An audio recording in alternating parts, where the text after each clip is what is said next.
welcome back to another video, and if you're new, welcome for the very first time. Today we're gonna dive into some of my favorite summer book recommendations. These are gonna be perfect for you to sit by the pool, if you're going on a road trip, if you're just chilling with the windows open like I do, listening to the cicadas outside, because summer is my favorite season. Like, out of every season, I feel like even I glow in the summertime. Like, my complexion looks different in the summertime. I don't know if that happens to any of you during your season, but for me in the summer, it doesn't matter what's happening. I'm literally glowing because it's summer, simply because it's summer. So in honor of summer, I'm going to be giving you guys some of my absolutely favorite book recommendations. None of these are rated below a 4-star, and I might say that I don't think I've rated any of these below like a 4.25, which I don't even normally give that out, but I think there's one of them in here. These are like 4.5s and above. So before I start yapping for absolutely no reason, let's go ahead and get into it. My first book recommendation is going to be Audrey and Bash Are Just Friends. This book is perfect for the summer. If you are a fan of 7 Days in June, you're gonna love this book. This follows Audrey, who we do meet in 7 Days in June by Tia Williams. The family dynamic has changed. Eva and Shane have now had a child together who I think is about 1 year old, and Audrey is a teenager, and a baby needs a lot of attention, and it is causing a dynamic between Eva and Audrey that we did not see in 7 Days in June. Not only that, but Shane is now with them in the household, and Audrey is just feeling like everything has changed, and she wants to come into her own as a teenager. And also, her summer has been flipped upside down. She's supposed to go with her father, and that does not end up happening because he's also expecting. And we see Audrey go through a checklist, a to-do list of how to grow up, essentially. And we see her do this with Bash, who is also going through his own trials and tribulations as a teenager and on the older spectrum. And I really enjoyed this, and I actually switched over to the audiobook while I was reading this, and I loved it. I loved all of their adventures together. Next we have Better Than the Movies, and I read this I think 2 years ago, and my daughter also read this recently, and we both gave it infinity stars. Infinity. This was a 6-star read for me, and when I tell you that everything about this book felt like I was inside of a 2000s rom-com, that's exactly what I mean. That's exactly what I mean. We are following Lex Buxbaum, I think that's how you pronounce her name, and she is obsessed with romantic comedies. She's obsessed almost with the thought of love, but she also hates her next door neighbor, Wes. Her childhood crush comes to town, and she enlists Wes to help her make her childhood crush, I believe his name is Michael, fall in love with her. But there are so many aspects of the quintessential rom-com in this book. In fact, there are quotes from very famous rom-coms that start off each chapter. And we also know that Lex lost her mother, and that was their thing. Like, they watched rom-coms together, and that is all woven into this story. It feels very high school. It feels, like I said, early 2000s, and I felt like I was transported back into high school when I read this book. And like I said, I gave this infinity stars. My daughter gave this 5 out of 5 stars. So if not for you, for your teenager, you need to be having this book on your TBR. Next, we're moving into my thickest stack of book recs, and that's obviously the romance genre. Now, romance to me feels summery. Like, there's something about like romance that just fits into like that end of spring, all of summer, and we're gonna get into that with my first rec, which is Beach Read. Beach Read. Me and Beach Read had a time, to be honest, and it wasn't Beach Read's fault, it was my fault. And this book I ended up giving 4.5 out of 5 stars, and it was so good.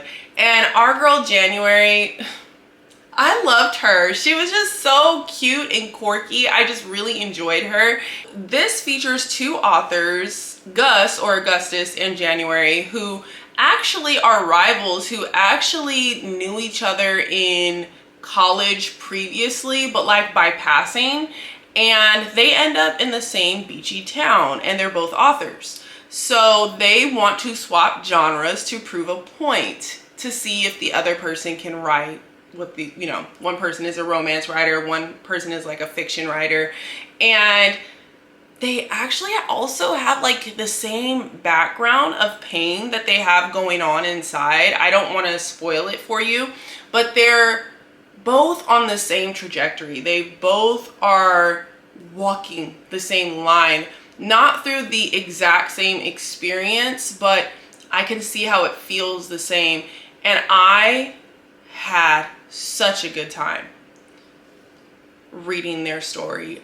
I did not cry, but I felt deeply for the characters and how disappointment and mistrust can end up like interfering with different relationships, not just like an intimate relationship, but just relationships in general between people.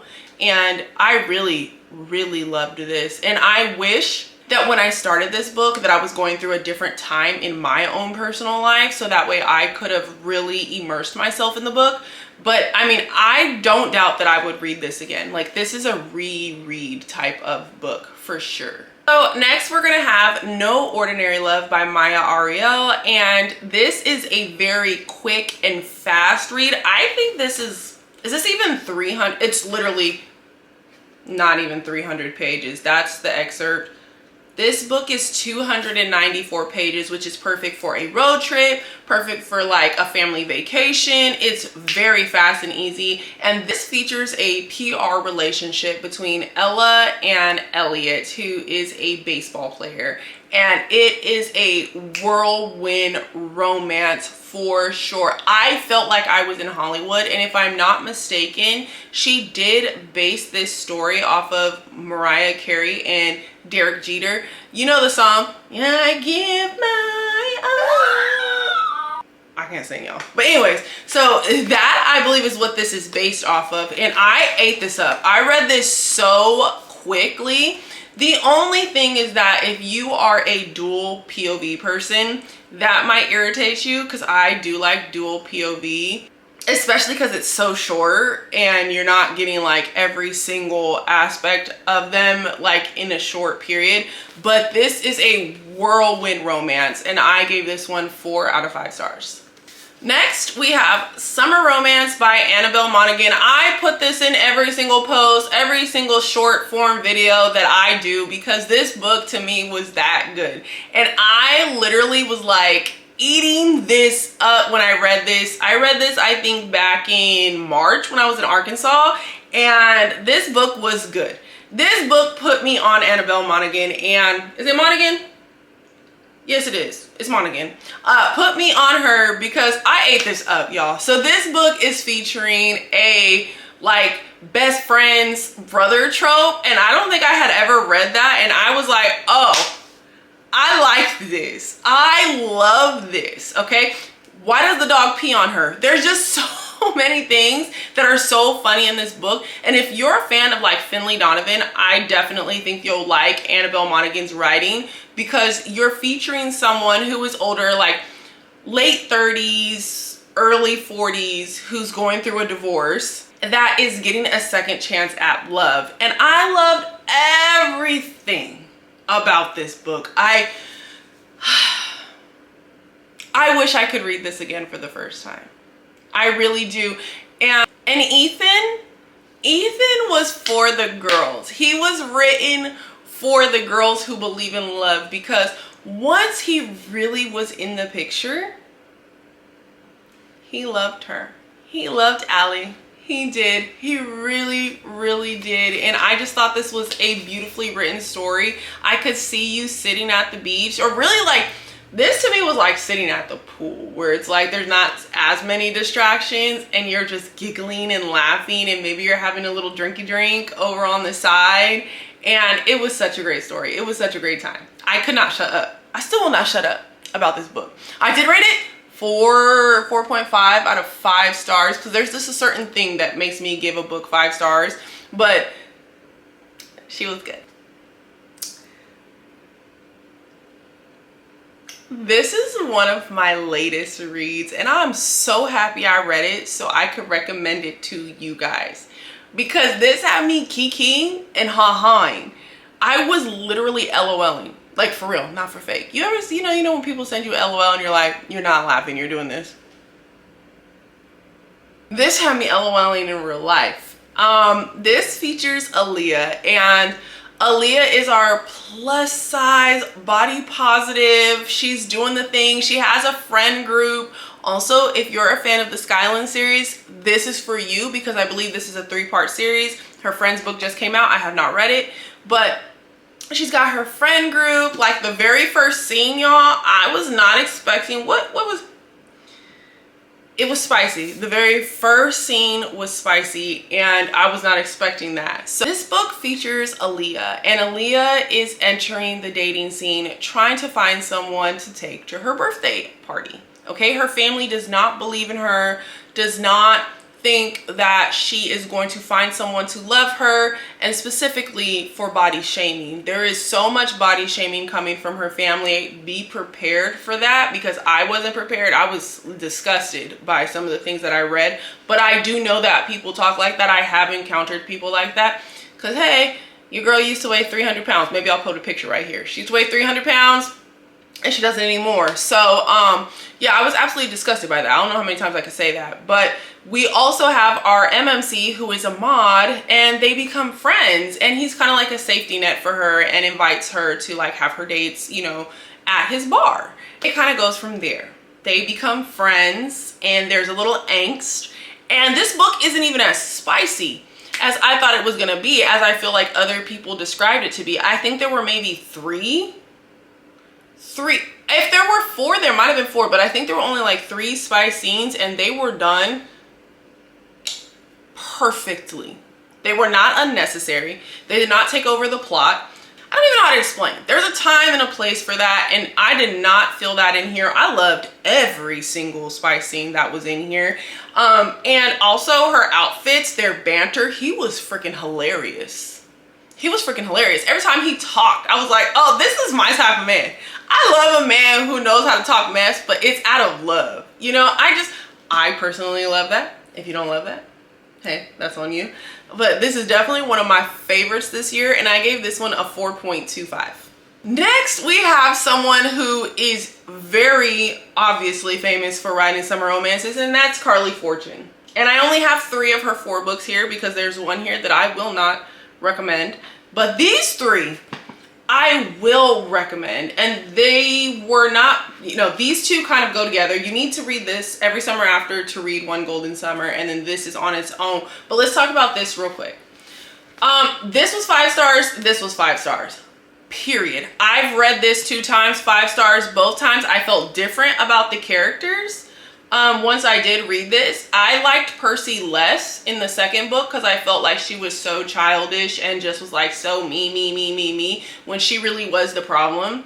And in the first book, I didn't really feel like that. I didn't really like Charlie for most of the book until the very end. And in this book, I absolutely loved Charlie. I was obsessed with Charlie. I understood why he was the way he was. If you're a person who cannot understand the human condition and who we are as people, you may not like their stories. You may not. But if you can understand that we are all human, and whatever your mistakes are in life are different than someone else's mistakes, and how your upbringing or what people have done to you helps to build and mold you, you will enjoy these. You will enjoy these. They are both taking place in Barry's Bay. This one is taking place when Percy is a teenager, and it's from her point of view, and she is meeting the Florrick brothers, and she falls in love with Sam Florrick.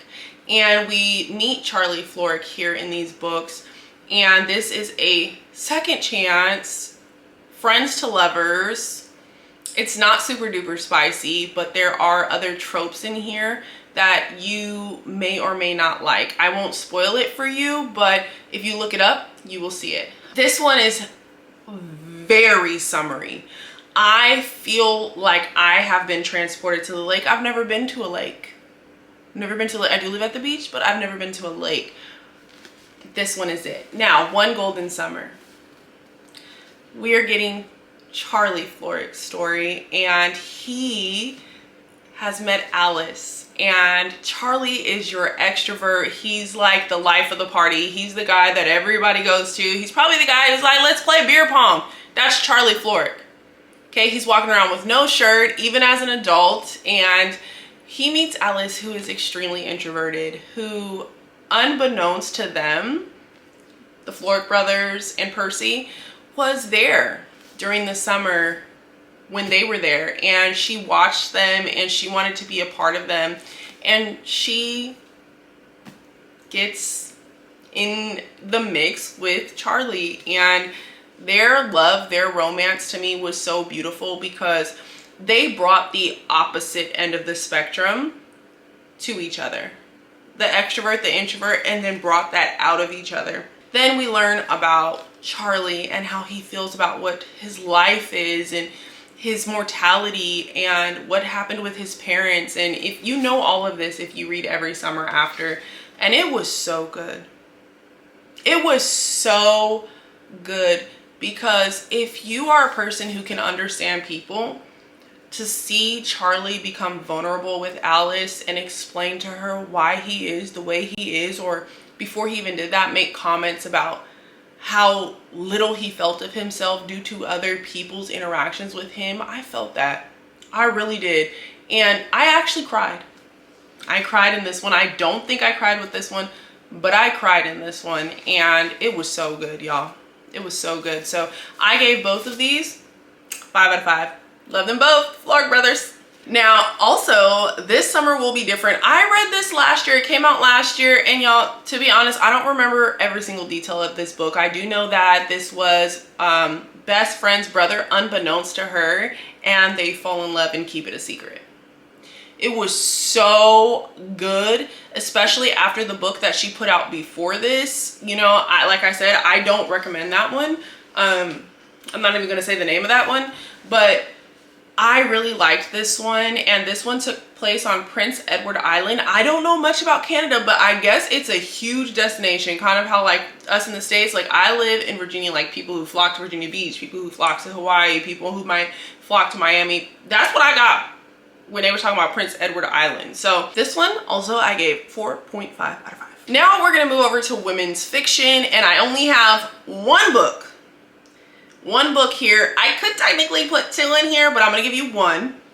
And that is Taylor Jenkins Reid, Carrie, Soto is back. This is my girl. This is one of my top 5 reads of last year. Look how beautiful the hardcover is. I was like, I'm not getting the paperback. Look at that cover, okay?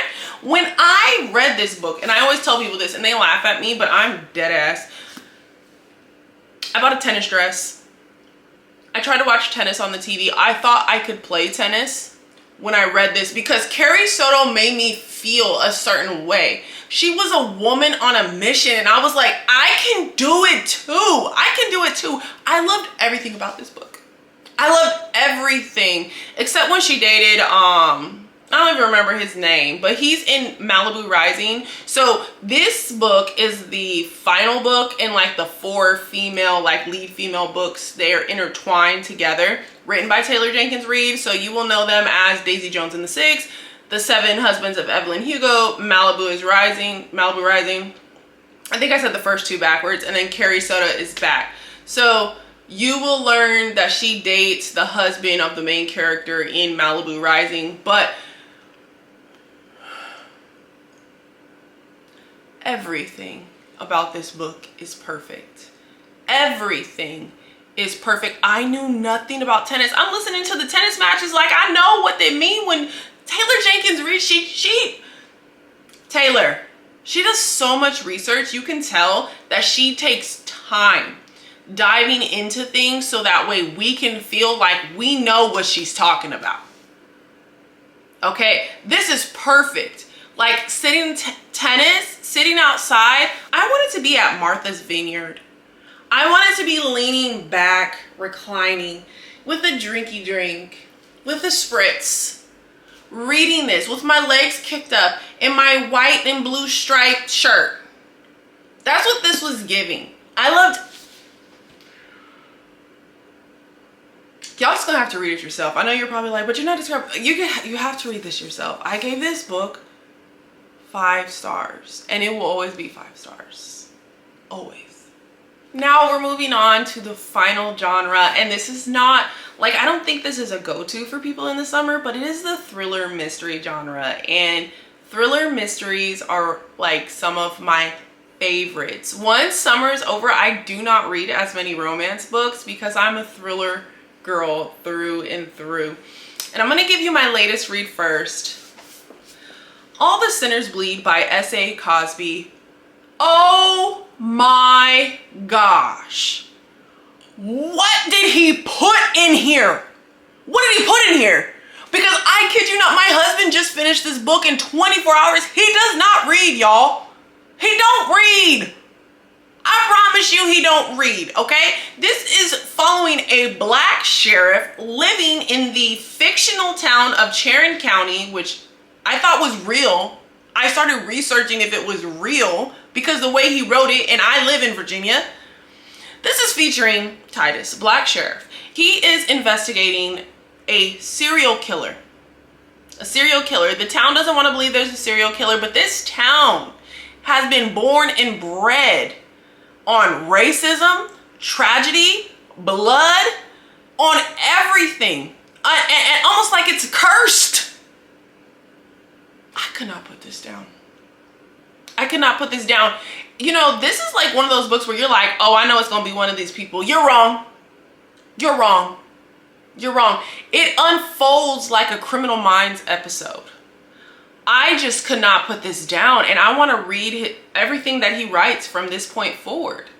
It felt so good. I was like, what is happening now? So like the fact that this is set in the South, it's hot. There's a point where it's during 4th of July. There's some protesting going on. There's a lot of modern day issues that are entwined in this book, and it was so good.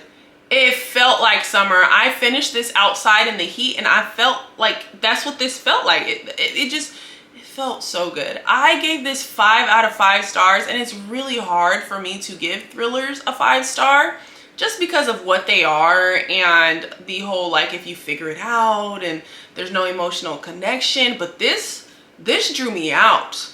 My husband told me this needs to be a movie. This needs to be a movie. And I completely, wholeheartedly agree with him. My final rec for y'all is going to be Survive the Night by Riley Sager. This book right here took me on a wild ride. This book feels like a summer 90s slasher film. It feels like we're up, we're having a slumber party, we're eating popcorn. It's 1990 and like somebody's got a caboodle over there. We got the fluffy pink pajamas over here. We got glitter eyes and we're about to be scared out of our wits. That's what this is. I rated this one a 4.5 out of 5 stars, and that's only because the predecessor that I read, written by Riley Sager, was a 5-star for me, but this one is 4.5, might even be 4.75. And this features a college student who wants to go home and hitchhikes a ride with someone, and she realizes they might be a serial killer, and she sees it all the way through. She sees it all the way through, doggone it. And I was getting mad every time. I was like, yeah, what are you doing? But you will be entranced. And it's not a long one. It's not a long one at all. It is 324 pages. So this is perfect for a plane ride. This is perfect for camp nights. If you and your family are going to the cabin at the lake, like that's what, like even the cover feels like that.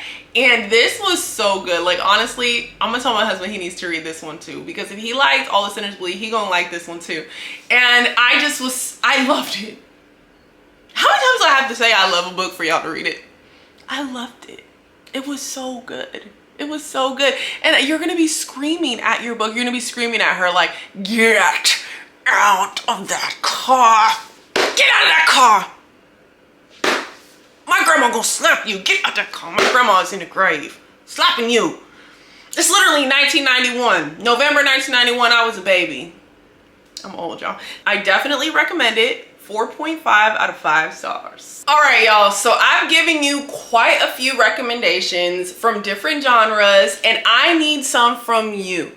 I need y'all to comment to me what your absolute #1 summer book recommendation is, or the best book that you've read this summer down below, okay? And also, don't forget to like, don't forget to subscribe, because I'm putting in the work. I'm reading all these books for y'all, okay? I'm putting in the work, so y'all show me a little bit of love. Show me a little bit of love. And, you know, I have things coming up. I have another awkward bookstore vlog. I should have my quarterly wrap up, because I don't want to do like wrap ups every single month. I just don't. So I'll have the one that's coming up for April, May, and June coming up here soon.